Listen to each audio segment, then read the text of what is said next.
दोस्तों नमस्कार। ईरान और अमेरिका के बीच में समझौते के आसार दिख रहे हैं। उम्मीद यह है कि पाकिस्तान की मध्यस्थता से शुक्रवार को यानी कि फ्राइडे को स्विट्जरलैंड के शहर जिनेवा में यह समझौता होगा। अब सवाल इस बात का है कि क्या यह समझौता टिकेगा? क्या इजराइल इस समझौते के साथ रहेगा या इस समझौते में खटाई पड़ने की संभावनाएं हैं? इस पूरे विवाद को समझने के लिए आज का वीडियो देखना जरूरी है। ये लड़ाई क्यों शुरू हुई थी, आज हम समझौता किस बात को लेकर कर रहे हैं और इसमें चार पक्ष हैं: अमेरिका, ईरान, मिडल ईस्ट के बाकी देश और इजराइल। क्या वो इस समझौते से सहमत हैं?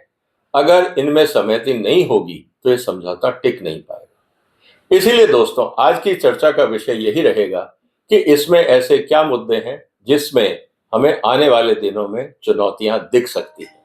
हर देश, हर क्षेत्र अपने हित की बात कर रहा है और सबसे इंपॉर्टेंट बात यह है दोस्तों कि जिस मुद्दे को लेकर ये लड़ाई शुरू हुई थी वो मुद्दा तो कहीं पीछे ही रह गए।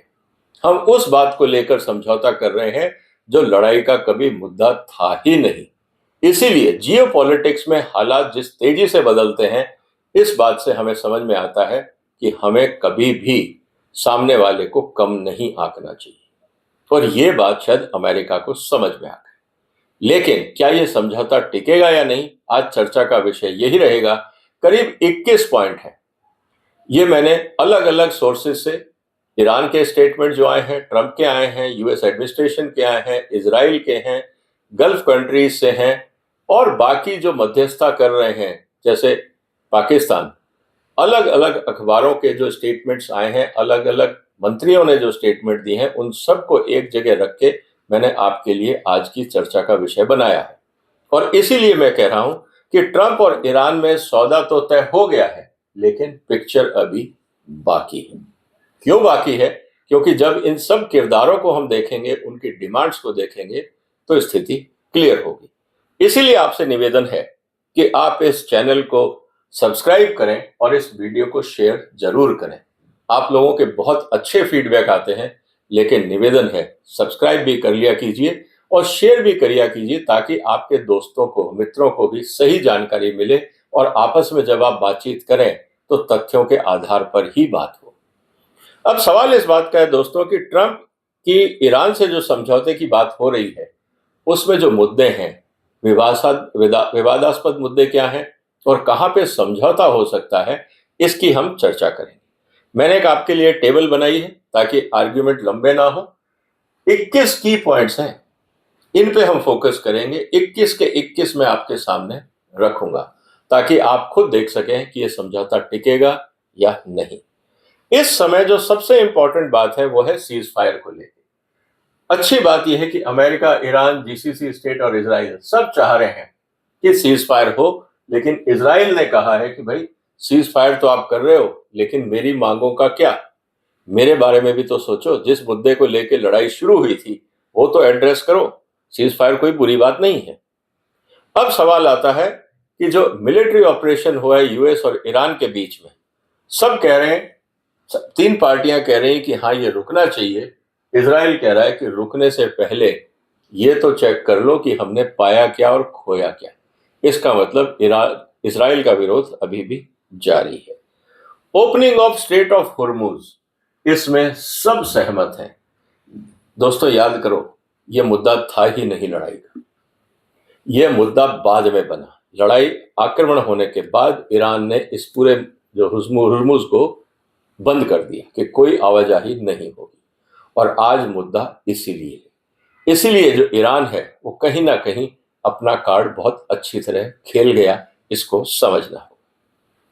इसके साथ ही removal of US blockade of Iranian ports, जो ईरान के पोर्ट्स के ऊपर अमेरिका ने प्रतिबंध लगा दिया है, अब अमेरिका कह रहा है कि हम हटाएंगे, लेकिन धीरे धीरे। ईरान ने कहा पूरी तरह से हटाओ। गल्फ ने कहा है आप भी, हमें भी उम्मीद है कि आप हटाओगे, लेकिन इजराइल ने अपोज किया। वो कहते हैं अगर आपने ईरान से प्रतिबंध हटाए तो ईरान के पास इकोनॉमिक पावर आएगी, पैसे आएंगे, वो और मजबूत होगा और हथियार बनाएगा, हिजबुल्लाह को और हमास को सपोर्ट करेगा। हम नहीं चाहते ऐसा हो। तो यहाँ पे भी ईरान का इजराइल का विरोध है।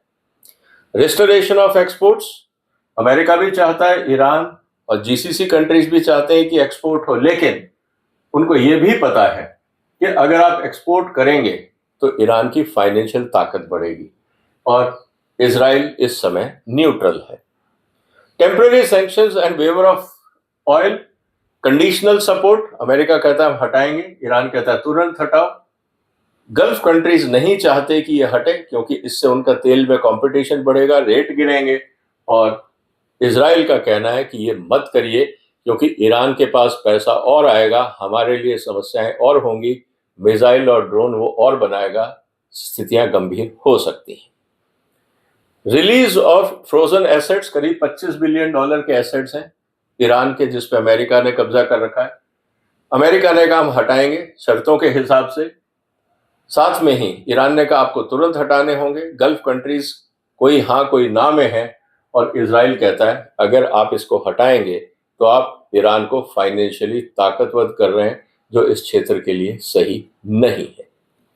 अब मुद्दा आता है कि न्यू सैंक्शंस को लेकर अमेरिका ने कहा ठीक है हम सैंक्शंस नहीं लगाएंगे, ईरान ने कहा आपको हटाने ही होंगे, लगाओगे ही नहीं आप।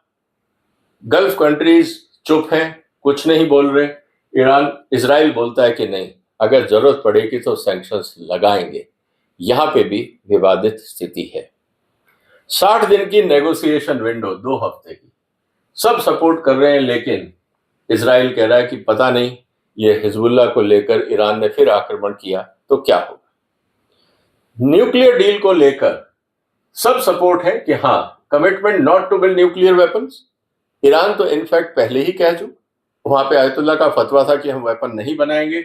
अमेरिका भी चाहता है नहीं बनाए, जीसी भी चाहता है नहीं बनाए, इजराइल भी चाहता है ईरान हथियार ना बनाए, न्यूक्लियर हथियार, लेकिन कहते हैं हम वेरिफिकेशन करेंगे, हम ईरान पर भरोसा नहीं करते। अब वेरिफिकेशन अपने आप में एक सॉवरिटी का सवाल है, वेरीफाई कौन करेगा और कैसे करेगा, ये अपने आप में एक बड़ा सवाल है। Future negotiation of enriched uranium stock pile, America कहता है कि हाँ इस पे नेगोशिएशन होना चाहिए, आप एनरिच्ड यूरेनियम नहीं रख सकते। ईरान कहता है नहीं हमें चाहिए, जीसीसी कंट्रीज कहते हैं हटाना चाहिए, और इजराइल कहता है पूर्ण रूप से हटाना चाहिए, इनके पास न्यूक्लियर टेक्नोलॉजी नहीं रहनी चाहिए। तो यहां पे भी विवाद है। Future of verification bye international atomic energy agency, America चाहता है हो, जीसीसी चाहते हैं कि इंस्पेक्शन हो, और इजराइल भी चाहता है हो, लेकिन ईरान कहता है कि लिमिटेड साइट हम बताएंगे कहां आपको जाके चेक करना है, आप हर घर में नहीं घुस सकते। ये विवाद का मुद्दा होगा। फ्यूचर सैंक्शंस, सब चाहते हैं कि सैंक्शंस और ना लगे, अमेरिका नहीं चाहता कि सैंक्शंस लगे, ईरान नहीं चाहता सैंक्शंस लगे, गल्फ कंट्रीज अपने हिसाब से मूड बना के बात करते हैं, और जो इजराइल है वो अपोज करता है कि नहीं सैंक्शंस जरूरी है। रिकंस्ट्रक्शन की बात करें तो वही स्थिति है, इजराइल का अपोजिशन है, क्योंकि आपको जितना नुकसान आपने करीब 300 से 400 बिलियन डॉलर का हथियारों से जो आक्रमण किया है, ईरान का नुकसान हुआ है, तो ईरान कहता है भरपाई कौन करेगा, पैसे दीजिए, धीरे धीरे समस्या का समाधान होगा। इजराइल बोलता है कि नहीं कोई पैसा नहीं दिया जाएगा।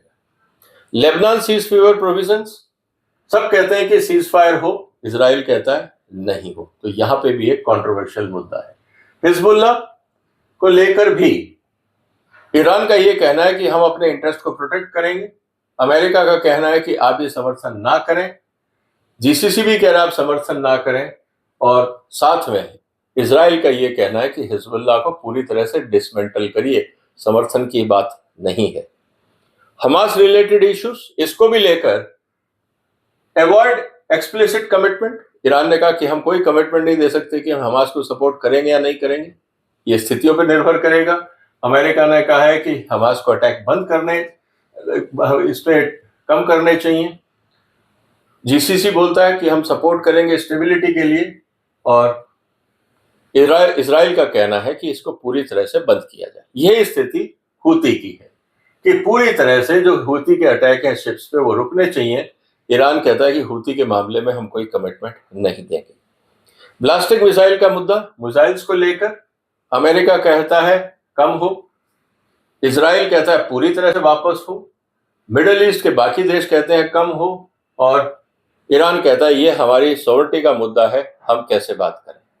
और साथ में जो रीजनल प्रॉक्सीज हैं, अमेरिका कहता है कम हो, ईरान कहता है हम रखेंगे, मिडिल ईस्ट कंट्रीज कहते हैं कम हो, और इजराइल का कहना है पूरी तरह से इनको वापस लिया जाए। तो दोस्तों ये 21 मुद्दे थे जो मैंने आपके सामने रखे। हर स्थिति अलग है, अभी समझौता बहुत दूर है। 60 दिन में 21 मुद्दों पे समझौता हो पाएगा या नहीं, इसका मतलब है हर तीसरे दिन में एक एजेंडा को रिजॉल्व करना जरूरी है। ये बात हमें समझनी पड़ेगी। तो इसका मतलब यह है कि अगर ये समझौता होता है तो किस किस का क्या क्या फायदा होगा, इसको भी जरा हम समझ लेते हैं। अमेरिका के लिए सबसे इंपॉर्टेंट फायदा यह है कि जो महंगी लड़ाई चल रही है ये रुकेगी, तेल के दाम गिरेंगे, हुर्मुज खुल जाएगा और जो लंबी लड़ाई के आसार थे वो टल जाएंगे। ईरान के लिए रिलीफ मिलेगा सैंक्शन से, उनके एसेट्स रिलीज हो जाएंगे, कोई इमीडिएट डिसमेंटलिंग उनको नहीं करना है, और जो उनकी रिजीम है वो बदलने की कोई बात नहीं कर रहा है। तो ईरान के लिए ये गेन है। जीसीसी कंट्रीज के लिए रीजनल रिस्क, ऑयल एक्सपोर्ट शुरू हो जाएगा, शिपिंग चालू हो जाएगी और लड़ाई का खतरा कम हो जाएगा। इजराइल के लिए सीज फायर होगा, लिमिटेड न्यूक्लियर वेपनाइजेशन, लेकिन जो पूरी बात अगर हम ध्यान से देखें तो स्ट्रेटेजिक गेन जो इजराइल का है वो कम होगा। लेकिन अगर हम थोड़ा सा और इसको देखें कि कौन किस लिए खुश नहीं है, ट्रंप साहब ने तो समझौता कर लिया, क्या सैंक्शंस और एसेट रिलीज के लिए कांग्रेस की परमिशन मिलेगी ट्रंप साहब को?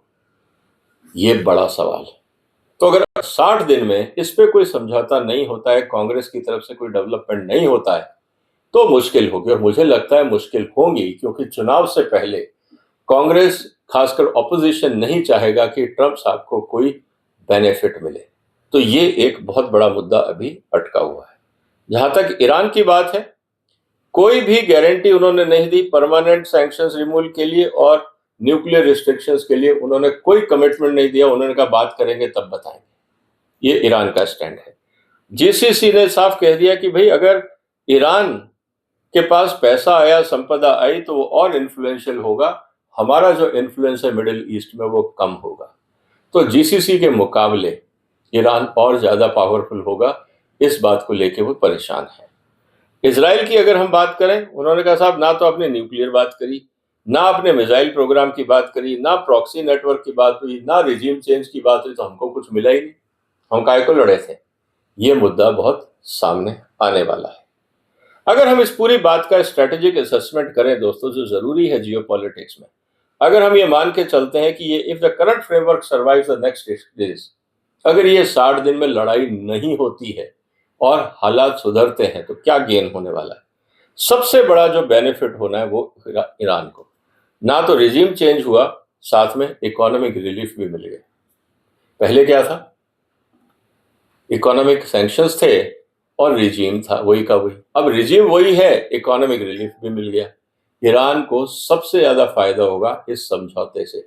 इसीलिए अगर आपने मेरे पुराने वीडियो देखे हो, मैं लगातार कह रहा हूं कि ईरान का पलड़ा भारी है, उनको कोई नुकसान नहीं है इस समझौते से और ना ही इस लड़ाई से।